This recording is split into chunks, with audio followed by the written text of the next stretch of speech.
My name is Adeline Voss, and for 31 years my family treated me like a guest who'd overstayed her welcome at her own life. I'm a lieutenant commander in the United States Navy. Naval intelligence. Specifically, the kind of job where you don't talk about what you do, where you go, or what you carry home in your chest at night. I have 14 years in, 3 commendations I can frame on a wall, a scar above my left collarbone from a roadside incident in Bahrain I'm not allowed to discuss. And until last April, my mother still introduced me at church potlucks as our other one. She's in the service or something. Our other one. Like I was a leftover. The favorite was always my younger brother.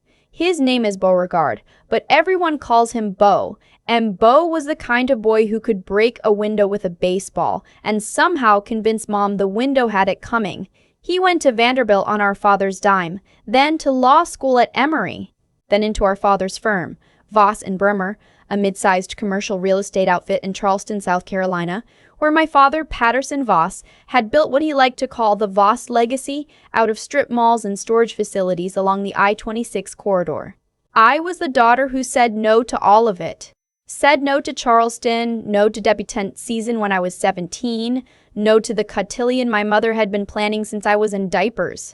I joined the Navy 3 weeks after high school graduation and never moved back. I missed Beau's wedding because I was in a SIF in Stuttgart and couldn't tell anyone why.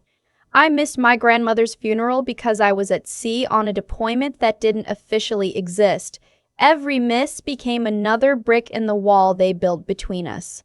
By the time I made 04, my mother sent Christmas cards addressed to Addie Voss and roommates, as if she'd forgotten I had my own apartment, my own life, my own goddamn rank. The last family dinner I attended was 2 Thanksgivings ago. My mother, her name is Cordelia, and she answers the phone like she's auditioning for a role, poured sweet tea without asking and said to the cousin sitting next to me, "Beau's the one who'll handle us when we get old." The Lord didn't make Addie the nurturing type. My father chuckled into his bourbon. Beau's wife, Tessa, smiled the way you smile when someone tells a joke you've heard before, but you still find polite. I didn't say a word. Some fights aren't worth starting at someone else's table. I went back to Norfolk the next morning and didn't return to Charleston for 19 months. Then the wedding invitation came, not Beau's. Beau had been married for years. This was for my cousin Renly, my father's brother's daughter, getting married at the Magnolia Plantation Gardens just outside the city. A full Lowcountry production, 300 guests, a 6-piece string ensemble, my Aunt Hadley flying in distant relatives from as far as Savannah and Atlanta. The invitation arrived in cream cardstock with a hand-pressed wax seal addressed correctly for once. Adeline Voss. No one roommates. No mistake. Renly had always been kinder than the rest of them. We'd traded letters when I was deployed. She'd written me real ones, the kind on paper, with a pen, telling me about her dog and her bad bosses and her bad boyfriends until the good one finally showed up. I RSVP'd yes. I didn't tell anyone in my family I was coming. Not my mother, not my father, not Beau. I booked a Hampton Inn off Route 17 under my middle name and arrived the night before in a rental sedan in jeans and a baseball cap, the way I'd traveled my whole career. Quiet entries, quiet exits. The Navy teaches you that. The morning of the wedding was the kind of April day Charleston sells on postcards. 82 degrees, low humidity for once, the air smelling like wisteria and pluff mud from the marsh. I wore a dove gray dress, simple, knee-length, with sleeves that covered the scar I never explained. My hair was pinned back. No jewelry. No makeup beyond the basics. I parked at the far end of the gravel lot and walked the long path through the live oaks alone, Spanish moss brushing my shoulders like the trees were trying to remember me. I saw them before they saw me. My mother was in coral. Coral earrings the size of grapes. She was holding court near the entrance to the ceremony lawn, telling a story to 2 women I half recognized, gesturing with a champagne flute. My father stood 3 feet behind her in seersucker, scrolling on his phone. Beau and Tessa were near the front, Tessa rocking their toddler on her hip. None of them looked toward the back rows. I took a seat in the last row, on the aisle. A young usher in a bow tie offered me a program. I thanked him quietly and tucked it into my clutch. The ceremony started at 4. Renly walked down the aisle on her father's arm, and I watched her pass and watched her smile when she saw me. A quick flicker, A small nod, the only acknowledgement I needed. And then, she was at the altar and the pastor was speaking and everything was the way weddings are supposed to be. I let myself relax into it. I let myself feel for a few minutes like a regular person at a regular family event, which is something I had not felt in a very long time. It was after the ceremony, during the cocktail hour on the back lawn, that they saw me. My mother spotted me first. She was crossing the grass with 2 glasses of champagne and her face did this thing, froze, then unfroze into something approximating warmth the way an actor remembers her line a beat too late. "Adeline," she said, switching one glass into her left hand so she could not quite hug me. "Well, you came." "I was invited," I said. She laughed like I'd made a joke. "Of course you were, darling." My father wandered over a moment later, my brother trailing him. Beau gave me a half grin, the kind that used to mean trouble when we were kids and now just meant nothing. "Sis," he said. "Long time." "Beau." We stood in a loose circle, 4 people who shared blood and not much else, and I waited for it the way you wait for weather. My mother got there in about 90 seconds. "So," she said, sipping her champagne, "what are you doing with yourself these days, Adeline?" "Still in that Navy thing?" "Still in the Navy." "Yes. You're what, a captain, a sergeant, lieutenant commander?" She made it sound like that was an item on a menu she wasn't going to order. Beauregard just made partner at the firm. "Did your father tell you?" "My father hadn't, of course, because my father hadn't called me in 11 months. "Tess is expecting again. Did anyone tell you that either?" "No one told me."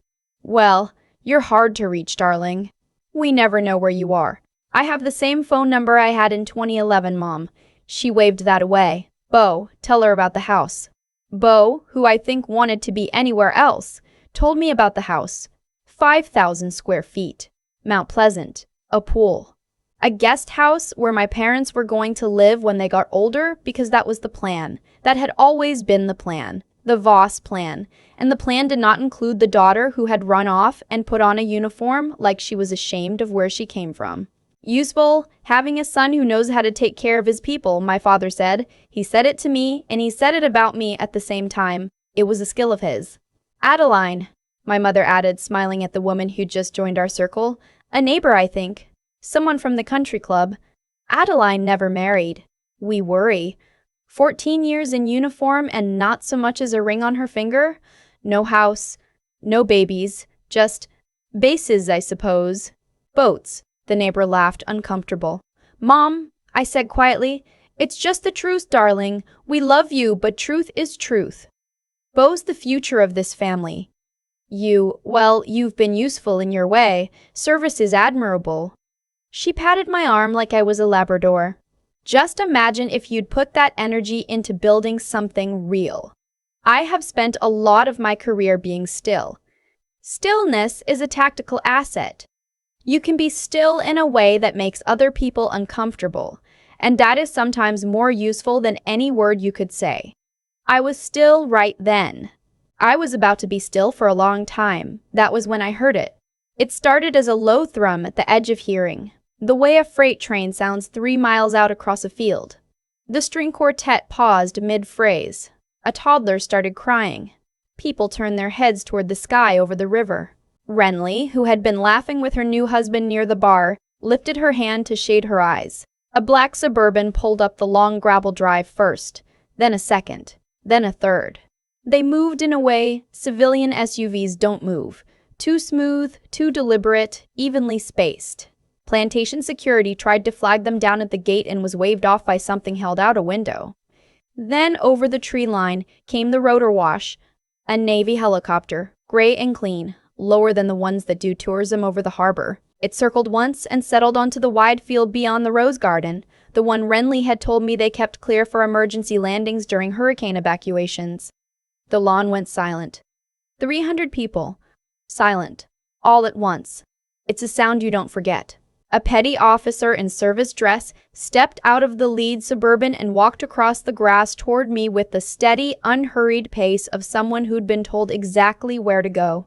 He stopped 6 feet away and brought his hand up in a salute so sharp it could have cut paper. "Commander Voss," he said, loud enough to carry. "Ma'am, apologies for the interruption. Admiral Reinhold requires you at Joint Base Charleston immediately. We have wheels up in 20 minutes. I returned the salute. I will tell you what I saw without exaggerating. My mother's champagne flute tipped in her hand and spilled down the front of her coral dress, and she did not notice. My father took one step backward and put his hand on a chair like the chair had become necessary. My brother's mouth came open and stayed open. Tessa, holding the toddler, took 2 steps away from Bo like she'd just learned something about him. And my cousin Renly, bless her, was laughing. Not cruelly. Just laughing, with her hand over her mouth, like she'd known something was off in this family her whole life, and now she finally had proof. The petty officer didn't move. He was waiting for me. "Give me 60 seconds, I told him. I turned to my mother. She had finally looked down at her dress, and she was making a noise that wasn't quite a word. "Mom," I said, "I have to go." "Adeline, it was good to see you." That was all I said. I walked across the lawn with the petty officer and got into the back of the second Suburban, and we drove down the gravel drive past the live oaks and out toward the base. Through the rear window, I watched the helicopter lift off the field and tilt away toward the river. And I watched the wedding shrink behind me like something I'd dreamed. I thought that was the worst day I would give my family. It turned out it was the easy one. The briefing at the base was not what I'd expected. Admiral Reinhold was a woman I'd worked under twice and respected the way you respect a riptide. She met me in a sisthefol on the second floor of the headquarters building, dismissed the petty officer, and slid a manila folder across the table at me without preamble. "This isn't what you think it is, boss," she said. "We didn't actually need you back tonight. Ma'am, you're not in trouble. But we needed you here, in person, on the books, with a Navy escort in front of witnesses. The reason will become clear in the next 10 minutes. Open the folder." I opened it. The first page was a copy of a contract with my name and my signature at the bottom, except it was not my signature. It was close enough that the man at the Federal Records Office had filed it without flagging. But the loops were wrong, the angle of the V was wrong, and the pressure marks were wrong because there were no pressure marks. It was a digital signature, generated by software, and applied to a document I had never seen. The contract was a loan guarantee.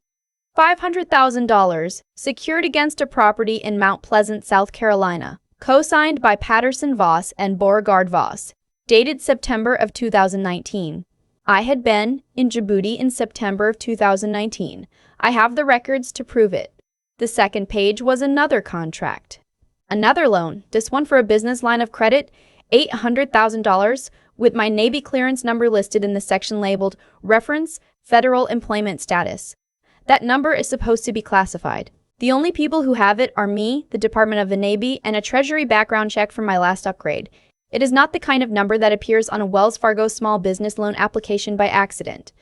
The third page was a list.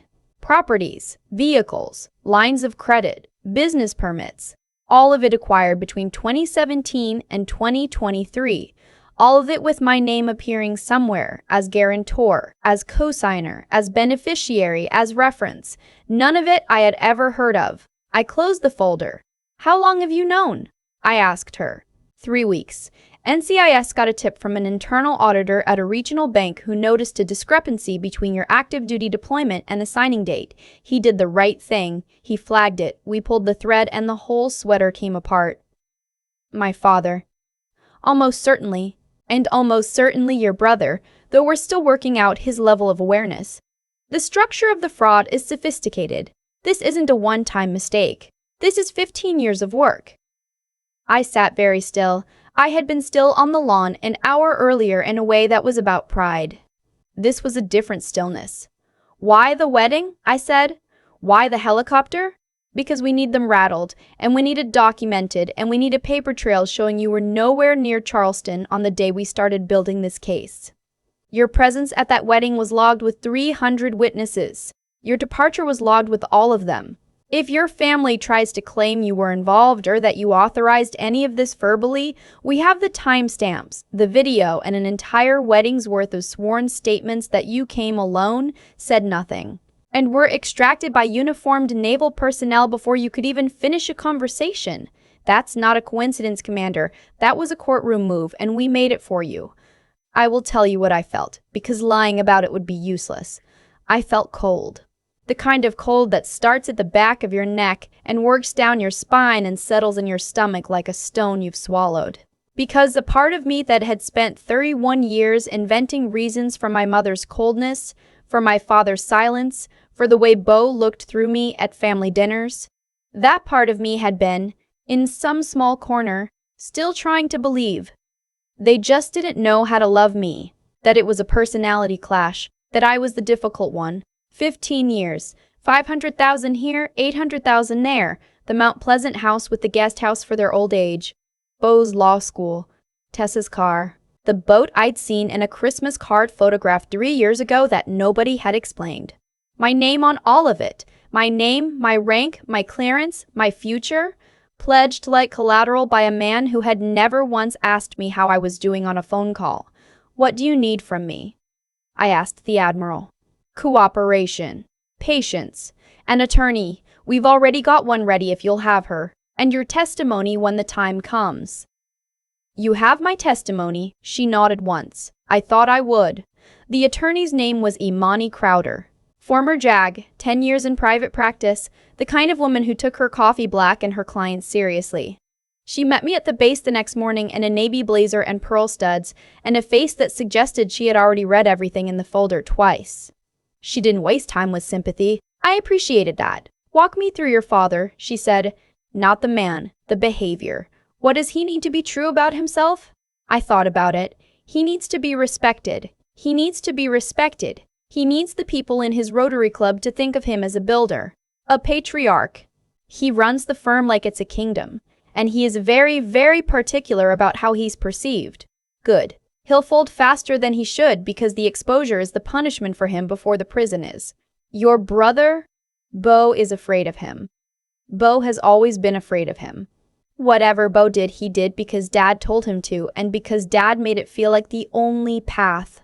That's useful. We may be able to flip him. Your mother? I paused. My mother knew. Imani looked up from her notes. She didn't sign anything, I said. She wouldn't. She'd never put her own name on anything that could come back to her. But she knew. The Mount Pleasant house was her project. The guest house was for her. She picked the tile. Then she's a witness, and she may be a co-conspirator depending on what she said and to whom. We'll see. We spent the next 11 days in conference rooms and federal buildings and on long calls with a forensic accountant named Phyllis, who could find a missing dollar in a 1,000-page ledger and seemed to take genuine pleasure in it. I went back to Norfolk in between. I did my job. I told no one. I deflected 3 texts from Beau and 2 voicemails from my mother, who had finally remembered how to dial my number. The investigation moved faster than I'd expected. By the end of the 2nd week, we had subpoenas. By the end of the 3rd, the first arrest. It was Beau they took first, and they took him at the firm, in the middle of a Wednesday, in front of the receptionist and the paralegal and the 2 associates he'd hired the year before. Imani called me from her car the moment it happened. I was at my desk in Norfolk. I closed my office door and I did not cry, but I sat down for a long minute and breathed through my nose like I had been taught to breathe through my nose. And then I went back to work because there was work to do. Beau flipped within 48 hours. He had a wife and a daughter and another child coming, and he did the math, and the math did not favor loyalty to our father. He gave the federal prosecutors everything. Dates, accounts, conversations. The Christmas dinner in 2017 where my father had pulled him into the study and told him this was just how families built wealth, that I was overseas anyway, that I owed the family for the education they'd given me growing up, even though I had paid my own way through community college during my first enlistment and they had given me, in measurable dollars, exactly nothing. My father was indicted 6 days later, 5 counts. Identity theft, wire fraud, mail fraud, false statements to a federally insured institution, and aggravated identity theft under 18. USC 1028A, which carries a mandatory 2-year minimum on top of whatever else they hit him with. The arrest happened at his office, like Beau's. I have been told he asked the agents to wait until his assistant could bring him his jacket. They did not wait. My mother was not charged. Not at first. Imani had told me to be ready for that. Knowing is not the same as participating legally, and I had told her I understood, and I did understand, in the part of my brain that handles law. The part of my brain that handles being a daughter took longer. The trial was set for the fall. My father pled out before it started. The U.S. attorney offered him 42 months in federal custody, full restitution, and a permanent ban from any fiduciary role in exchange for a cooperation agreement that named the bank officers who had been a little too willing to skip the verification steps. He took it. Of course he took it. He'd been a real estate man his whole life and he understood a deal. I went to the sentencing. I had not planned to. Imani had told me I didn't have to, and the victim impact statement could be submitted in writing and there was no value in being in the room. I went anyway. I sat in the third row of a federal courtroom in Charleston in my service dress blues, with my ribbons on my chest and my hands folded in my lap, and I watched my father stand at the defense table in a suit that was too big on him now and listened to a judge read out the things he had done. He did not look at me until the very end. When he did, I did not look away. I had spent 31 years not being seen by him. I was done being the one who looked away.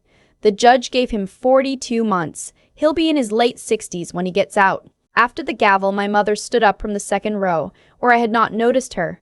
She came over to where I was sitting. I rose because I am still her daughter, no matter what, and that is a thing I will be working out for the rest of my life. Adeline, she said. Her voice was thinner than I remembered. Mom. She stopped. She wasn't going to finish that sentence in a way either of us could live with. She tried a different one. Will you come for Sunday supper this week? I looked at her for a long time. No, Mom. Adeline. No, not this week. Maybe not next year. Maybe not ever. I don't know yet. And you're going to have to be okay with not knowing, because that's where I've been my whole life and now it's your turn. I walked past her and out of the courtroom and down the marble steps and into the South Carolina sun, and I drove the rental car back to the airport. And I flew home to Norfolk, and 3 days later, the Navy gave me a closed-door commendation in a small room with my CO and the Admiral and a Department of Justice liaison and nobody else, because the work I'd done over the last year, both the work they could acknowledge and the work I'd done as a private citizen testifying against my own blood, deserved acknowledgement. They pinned a medal on me that I cannot photograph and cannot describe. I took it home in a velvet case and put it in the wooden box on the top shelf of my closet, the one where I keep the things from deployments that don't have a public name. I sat on my bedroom floor with that box in my lap for a long time that night. I thought about the wedding, about the helicopter coming down over the rose garden, about my mother's champagne spilling and my father stepping backward into a chair he didn't know he needed, about Renly laughing with her hand over her mouth, my one ally in a family I hadn't realized I'd been at war with for 15 years. I thought about all the times my mother had introduced me as the other one, as if I were a coat she'd left in a different room. She had been right about one thing, I realized. She had said I had been useful. She had meant it as an insult, the way she meant most things, but it turned out she had been telling the truth without knowing it. I had been useful.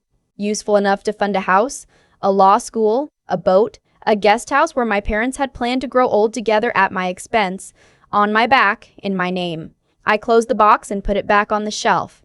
The wedding photographer sent me the proofs 3 months later. Renly had asked her to. There's a picture in there I keep on my desk. It's not the helicopter.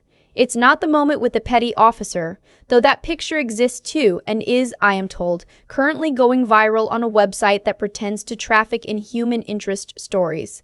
The picture I keep is from earlier in the day.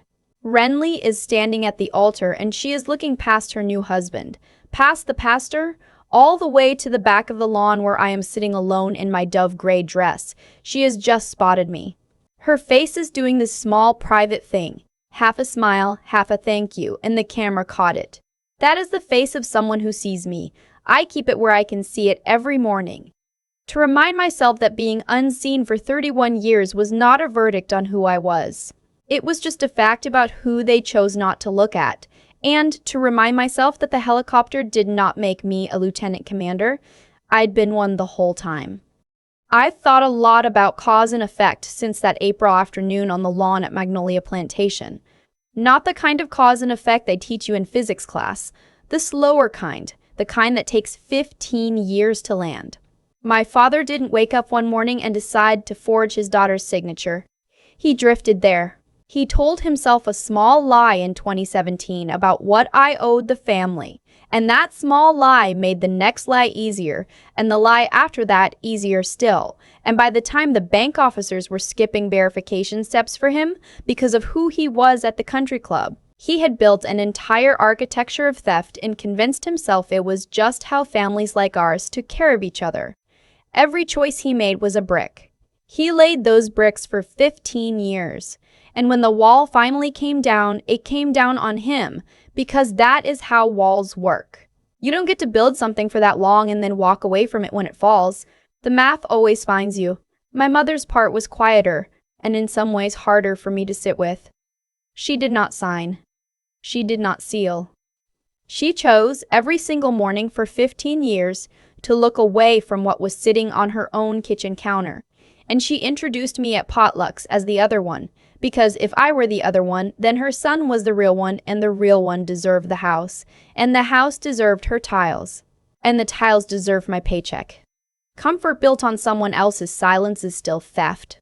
It just has nicer curtains. What I want to say, though, is not really about them. It's about the choice I made in the years before any of this surfaced, which was the choice to keep showing up at a job that asked everything of me in a uniform that almost nobody at home respected, while the people I came from were quietly using my name as currency. I didn't know, but I kept my honor anyway. I did my work. I told the truth in rooms where lying would have been easier. And when the moment came to walk into a federal courtroom and testify against my own blood, I could do it without flinching, because I had spent 14 years becoming a person who did not flinch. You don't earn that overnight. You earn it the same way my father earned his prison sentence, one small choice at a time, in the direction of the person you want to be. Integrity compounds. So does rot. The difference is which one you feed. Renly saw me at the back of that lawn because Renly had been paying attention her whole life. Pay attention to who sees you when you have nothing to offer them. Those are your people. The rest will introduce you as a coat.